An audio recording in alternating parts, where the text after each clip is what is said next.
Good morning बच्चों। आज class 12th में चैप्टर 3 जो है इसमें मैट्रिक्स में आज पढ़ाएंगे कि हम भाग कैसे देते हैं।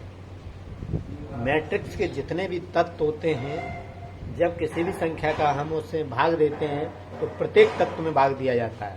देखिए ए बराबर ये मैट्रिक्स दिया है, कितने वाई का 3/3 का। अगर हम यहाँ 2 से भाग दें, इससे 2 से भाग देंगे तो यहाँ पर जब भाग देंगे तो क्या होगा, देखते हैं कि यहाँ मैंने भाग दिया तो अब ये 2 का भाग यहाँ पर जब देंगे तो 2 पहले लिख रहे हैं 4/2, यहाँ देंगे 6/2, 8/2, 10/2, 12/2। प्रत्येक संख्या में लोग का भाग लगाएंगे 4/2, 6/2।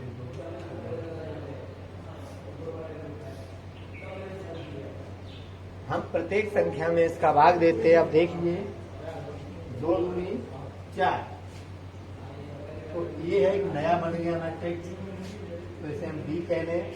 2 दूनी 4, 2, 2 3 6, 4, 2 का 5,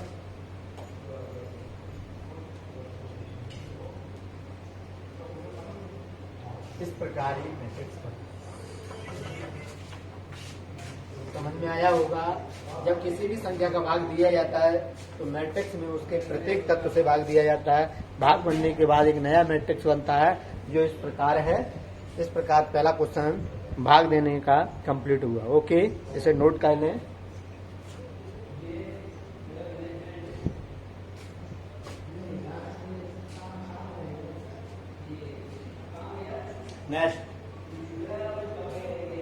नेक्स्ट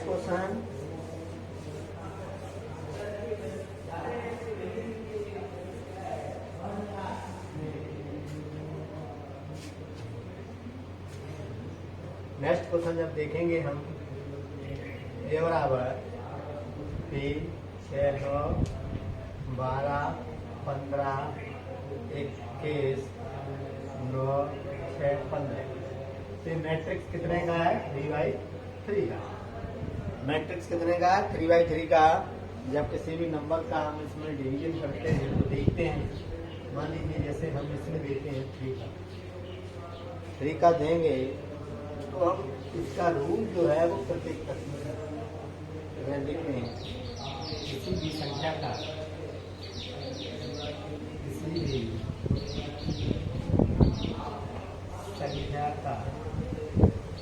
भाग आप प्रत्येक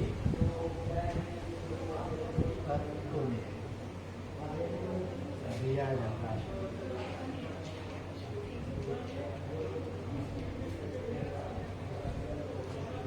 प्रत्येक तत्व में दिया जाता है। क्लियर हुआ। अब देखो यहाँ 3 से भाग देने जब देंगे तो a/3 हो जाएगा 3/3, 6/3, 9/3, 12/3, 15/3, 21/3, 9/3, 6/3।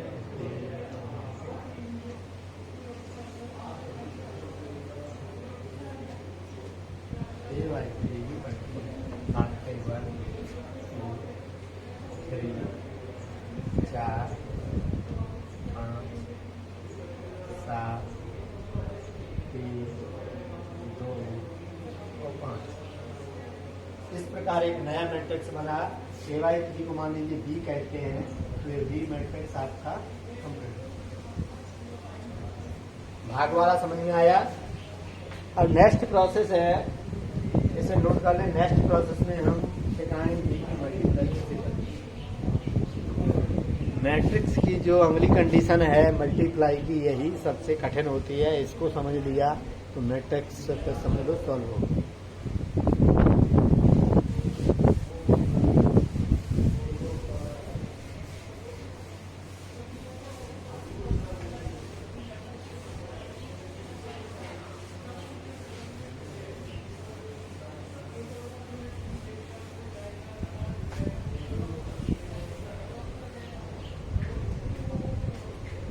अगला है गुणा करना।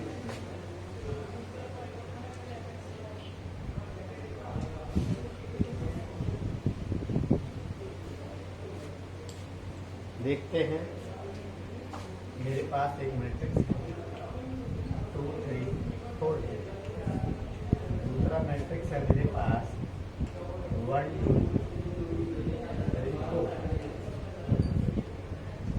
इन दोनों मैट्रिक्स में एक दूसरे का मल्टीप्लाई करेंगे तो ए क्रॉस बी। तो सबसे पहले हम देखते हैं 2 3 4 2 1 2 3 4। आप देखते हैं कैसे करना है। जब भी कोई मल्टीप्लाई करते हैं तो पहला रूल होता है गुणाकार रो बाई कॉलम, और रो का कॉलम में करते हैं। रो बाई कॉलम पत्ती का स्तंभ में करते हैं। ये हमारी पत्ती है, स्तंभ में गुणा करेंगे तो देखो कैसे करते हैं। 2 का 1 में और 1 का 2 लिया, 3 करो 3 दिया प्लस 9 हुआ। और यहाँ करो 2 दूनी 4 प्लस 3 करो 3 4 2 दूनी 4 3 4 12। अब दूसरी रो का करते हैं। दूसरी रो का पहले में करेंगे 4 एकन 4 प्लस 2 3 6 2 3। अब दूसरी रो का दूसरे कॉलम में करेंगे 4 दूनी 8 2 4 8। इसे सॉल्व करते हैं, देखेंगे ए क्रॉस बी इक्वल टू ये कितना हुआ 2 और ये 9 हुआ 2 प्लस 9। ये कितना हुआ 4 और 12। ये कितना हुआ 4 6। ये कितना हुआ 8 और 8। देखो सॉल्व करते हैं तो ए क्रॉस बी इक्वल टू 9 2 11 12 4 16 6 4 10 8 2 16। इस प्रकार ये मल्टीप्लाई होके ए क्रॉस बी का मान आया। ए क्रॉस बी कितना आया 11 16 10 और 16। क्लियर हुआ। नोट कर ले एक बार, थोड़ा सा बताते हैं। 2 1 2 3 9 9 2 11। फिर करते हैं 2 2 4 और 6 4 कितना हुआ प्लस। तो हम देखते हैं पहले रो का 2 2 4 और 3 4 12 4 12 16। इस प्रकार करके मल्टीप्लाई हो गया हुआ। नेक्स्ट ये एग्जाम्पल नंबर 1 था, इसे नोट करना है। इसके बाद मल्टीप्लाई का एग्जाम्पल नंबर 2 अभी बताएंगे।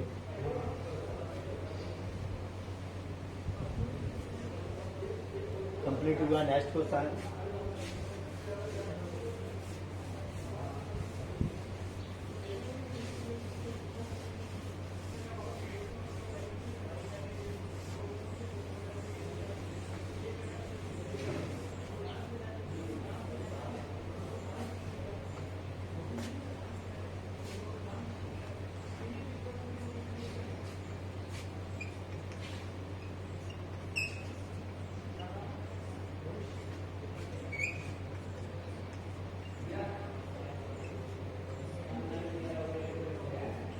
मल्टीप्लाई का ये एग्जाम्पल नंबर 2। इसे फिर समझना है ए क्रॉस बी कैसे करते हैं। सबसे पहले ए क्रॉस बी इक्वल टू 5 6 2 4 पहला मैट्रिक्स। दूसरा मैट्रिक्स है 4 2 6 2।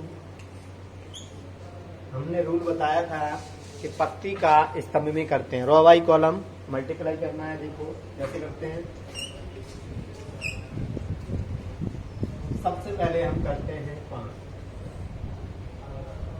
इस रो का स्क्वायर 5 और 20 प्लस होगा। रो का जब कॉलम में करेंगे 6 जगह 36। अब इस रो का दूसरी कॉलम 5 2 10 6 2 12 हुआ। नेक्स्ट दूसरी रो का फर्स्ट में करेंगे 2 चौक 8, 4 छंगे 24, आया 2 दूनी 4, 4 दूनी 8।